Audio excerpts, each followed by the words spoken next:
Bismillahirrahmanirrahim. Alhamdulillahirrabbilalamin. Allahumma sholli ala Sayyidina Muhammad wa ala ali Sayyidina Muhammad. Kawan-kawan, pernah nggak dengar berita tentang kecelakaan beruntun di jalan raya ya? Terutama biasanya di jalan tol itu. Nah, mudah-mudahan kawan-kawan nggak pernah ngalaminya ya. Mungkin sebagian kita akan menganggap ya bahwa tabrakan beruntun itu adalah takdir gitu ya. Tapi kita juga sebagai manusia ya, itu harus berusaha dulu untuk menghindarkannya. Nah, bagaimana sih usaha kita untuk menghindarkan kecelakaan beruntun tersebut ya? Ini kalau di tol itu sering kali ya, mungkin kayak tiap bulan itu selalu ada kejadian kecelakaan beruntun. Nah, usaha-usaha apa yang bisa kita lakukan? Nah, seperti di video sebelumnya saya pernah bilang ke kawan-kawan bahwa saya pernah mengikuti kursus defensive driving. Defensive driving itu adalah bagaimana cara berkendara untuk menghindarkan kita celaka ataupun dicelakakan orang lain gitu ya. Nah, kali ini yang saya bahas adalah bagaimana menghindarkan agar kita tidak nabrak dan tidak ditabrak dalam kasus tabrakan beruntun. Nah, jadi gini, sebetulnya kuncinya mungkin kawan-kawan pun sudah tahu bahwa tabrakan beruntun itu terjadi karena tidak menjaga jarak antara kendaraan yang terlibat. Nah, menjaga jarak itu maksudnya apa sih? Ya begini loh kawan-kawan ya. Misalkan kita lagi naik mobil nih ya, kecepatannya misalkan 100 km per jam, ya jangan terlalu dekat kayak gini ya, dikejar gitu. Karena apa? Ketika ini tiba-tiba mengalami kecelakaan ya, dia entah kenapa membentur pagar jalan atau apa, gitu. Yang belakang ini, kita ini nggak akan sempat ngerem, kita akan nabrak ke situ sehingga terjadi tabrakan beruntun ya. Kemudian pas di belakangnya ada lagi pula kan, udah kita nabrak ditabrak lagi seperti itu. Nah, dalam teori menjaga jarak ya, ada tempat kursus itu yang mengatakan bahwa jarak aman adalah kalau kita jalannya 20 km per jam, maka selayaknya kita menjaga jarak dengan mobil depan itu sejarak 20 meter. Nah, seperti itu. Jadi kalau 20 km per jam, jaraknya 20 meter. Kalau kita makin ngebut, misalkan 60 km per jam, maka jarak amannya adalah 60 meter. Nah, masalahnya kita ini kan nggak pernah bawa meteran untuk ngukur kita ini 60 meter atau 40 meter. Nah, kita nggak tahu ya kan. Nah, ada cara yang paling praktis yaitu dengan menghitung waktu ya kawan-kawan. Nah, bagaimana sih menghitung waktu ini? Jadi gini kawan-kawan, menurut survei ya, ini di kursus yang lain saya mendapatkan ilmu ini. Menurut survei ya, ketika mobil di depan ini berhenti mendadak, entah nabrak sesuatu gitu ya, maka mobil yang belakang ini memiliki waktu sekitar 3 detik untuk ngerem dan terseret. Jadi begitu ini gini ya, berhenti di sini, maka ini ngerem sampai sini, itu makan waktu 3 detik sampai dia berhenti sebelum nabrak ini ya. Nah, kalau dia hanya punya waktu 2 detik, misalkan terlalu dekat ya, habis itu 2 detik, nah berarti dia terlalu dekat. Jadi jaraknya itu bukan dihitung dengan panjang ya, tapi dihitung dengan detik. Nah, sekarang saya ajak kawan-kawan bagaimana sih menghitung jarak dengan detikan atau dengan waktu. Nah, di sini saya peragakan ya, saya sedang menyetir kawan-kawan. Perhatikan bahwa sekarang saya sedang berusaha memberikan jarak dengan mobil depan saya itu 3 detik atau lebih. Nah, bagaimana cara ngukurnya? Kawan-kawan perhatikan, ini gambar sedang saya hentikan ya kan, saya pause. Perhatikan bahwa di samping kanan mobil depan saya itu ada papan tanda gitu ya. Jadi nggak harus papan ya kawan-kawan, apapun itu, pohon ataupun ada batu ataupun ada kucing yang lagi di pinggir jalan, silakan kawan-kawan pakai untuk tanda mulai perhitungan ya. Jadi sekarang perhatikan gambar saya jalankan lagi. Nah, sekarang saya hitung sampai 3 detik. 1, 2, 3. Nah, seperti itu ya. Jadi tadi saya sudah menghitung 3 detik.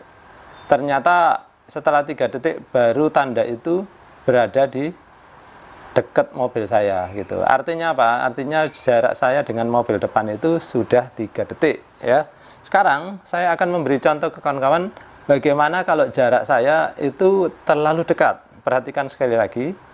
Nah, di sini ada tanda papan ya. Kita ambil patokan itu, kemudian perhatikan saya jalankan ya. 1, 2. Nah, ternyata dalam waktu 2 detik saja itu saya sudah melewati tanda yang jadi patokan saya tadi. Artinya apa? Berarti yang kedua tadi itu jarak saya terlalu dekat dengan mobil depan. Nah, seperti itu kawan-kawan. Mudah kan sebetulnya. Jadi mungkin kita kalau belum pernah praktek akan kesulitan, tapi coba kawan-kawan usahakan praktekkan. Nah, mungkin akan kawan-kawan ada pertanyaan-pertanyaan ya yang menyusul ya dengan cara seperti itu. Mungkin kawan-kawan akan bertanya, Pak, kalau misalkan nih ya jarak saya dengan depan ini sudah apa nih? Udah 3 detik ya.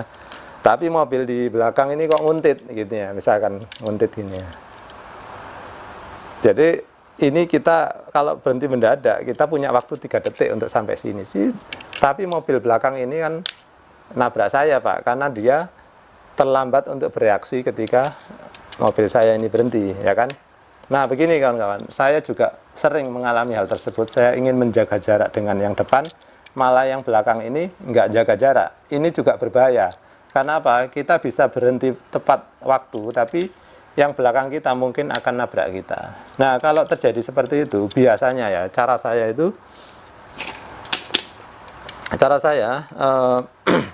saya akan lebih pelan lagi ya. Saya akan memberikan jarak lagi sekitar 5 detik atau 6 detik ya dengan mobil depan itu. Ya, seperti itu. Sehingga ketika ini berhenti mendadak, maka saya punya waktu yang banyak untuk berhenti, 5 detik gitu ya. Sehingga mobil di belakang saya pun nggak kaget gitu. Nah, mungkin ada pertanyaan dari kawan-kawan begini, Pak, kalau saya mau nyalip gimana dong, Pak? Kan nggak bisa jauh-jauh. Kalau nyalip itu harus punya timing yang pas sehingga begitu kosong langsung gitu. Ya kalau namanya lagi nyalip itu memang ya kondisi nggak biasa ya kawan-kawan. Ya itu memang kita menempatkan diri pada resiko, tapi ya itu namanya juga mau nyalip ya memang pasti ada resikonya ya. Yang penting ketika kita jalan di jalan tol ya yang rame gitu, ya itulah utamakan menjaga jarak.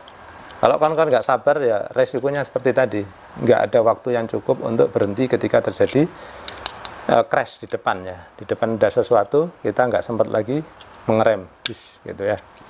Nah, sekarang berikutnya sekalian akan saya sharing ke kawan-kawan bagaimana menjaga jarak yang benar ketika kita berada di lampu merah gitu ya. Nah, sekarang bayangkan ya kawan-kawan, misalkan mobil yang depan ini berada di lampu merah, dia akan berhenti seperti ini. Kemudian mobil kita berhenti juga di belakangnya. Kemudian mobil belakang kita berhenti juga di belakang kita. Nah, kalau jaraknya seperti ini, maka ini saya bilang terlalu dekat kawan-kawan. Karena apa? Misalkan ya, dalam suatu kasus nih, ternyata ketika lampu udah hijau, kemudian mobil ini mogok, kita bisa apa? Nggak bisa kawan-kawan. Perhatikan ya, kita mau maju itu, nah mau belok kanan nggak bisa, belok kiri juga bentur, ya seperti itu. Nah akhirnya kita juga jadi ikut-ikutan mogok, ya gara-gara mobil coklat mogok. Nah, kita mau mundur pun, ya kalau jaraknya cukup ya. Kalau jaraknya nggak cukup, nabrak ya mobil belakang kita. Terus mobil ini juga di belakangnya masih ada mobil-mobil lain juga. Nah, seperti itu. Nah, untuk menghindarkan hal ini, makanya kita seharusnya ya ketika berhenti di lampu merah, berikan jarak yang cukup ya, jangan terlalu dekat dengan mobil depan kita. Nah, kalau mobil belakang kita nggak bisa ngontrol ya. Kalaupun dia terlalu dekat, ya udah, nggak masalah. Yang penting ketika ini mogok, kita bisa keluar seperti ini. Ya. Nah, kawan-kawan mungkin bertanya-tanya, Pak, seberapa dekat atau seberapa jauh sih jarak yang ketika kita berhenti di lampu merah itu ya, agar tidak terlalu dekat sama mobil depan kita.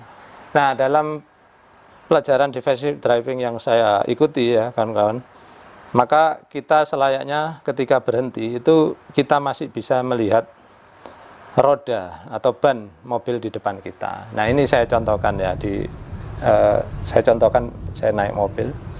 Nah, saya berhenti. Nah, ketika saya berhenti ini, kawan-kawan perhatikan bahwa ban mobil depan masih terlihat oleh saya. Artinya ini pasti saya itu cukup untuk bermanuver ke kiri ataupun ke kanan ya, ketika mobil depan mogok gitu. Nah, saya berikan jarak yang terlalu dekat. Nah, kali ini jaraknya terlalu dekat ya, sehingga nanti kalau mobil depan mogok saya nggak bisa menyalipnya gitu ya, kawan-kawan. Nah, tentang ini tips yang bahwa kawan-kawan harus bisa melihat ban di depan ketika berhenti, itu tidak mutlak ya kawan-kawan, karena bentuk mobil juga berbeda-beda. Mungkin mobil yang bentuknya kayak Suzuki Carry gitu ya, mungkin kalau masih bisa melihat ban mungkin terlalu dekat ya, karena mobil Carry nggak ada moncongnya seperti ini. Jadi kembali lagi, yang penting kawan-kawan tahu bahwa kawan-kawan nggak bisa terlalu dekat ya. Ya, intinya kawan-kawan pasti tahu lah, kalau nyetir mobil pasti tahu kira-kira mana sih yang jarak yang cukup untuk nanti keluar seperti ini ya, seperti itu.